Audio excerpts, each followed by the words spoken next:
சிவாய. அனைவருக்கும் வணக்கம்.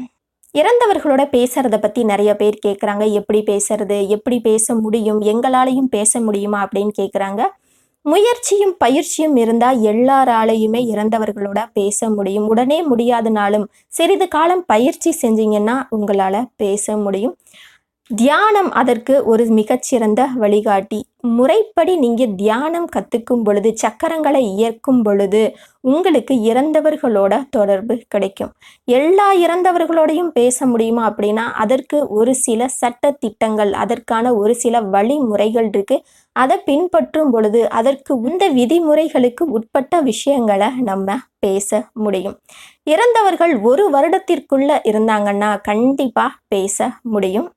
1 வருடத்திற்கு மேலேனா அவங்க மறுபிறவி எடுத்திருக்காங்களா இல்லையாங்கிறத நம்ம சோதனை செஞ்சு பார்த்துட்டு அதுக்கு அப்புறம் பேசலாம்.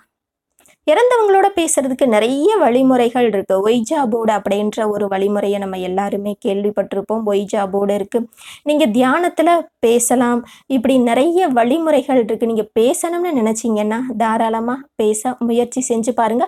ஒரு சிறந்த வழிகாட்டியின் துணையோடு நீங்க முயற்சி செஞ்சு பாருங்க. முயற்சி செஞ்சீங்கன்னா கண்டிப்பா நீங்க இறந்தவங்களோடையும் பேச முடியும். உங்களுக்கு இறந்தவங்களோட பேசுறதுல ஏதாவது உங்களுக்கு சந்தேகங்கள் இருந்தா அதை தெரியப்படுத்துங்க. எனக்கு தெரிந்த விளக்கங்களை நான் உங்களுக்கு சொல்றேன். நம சிவாய.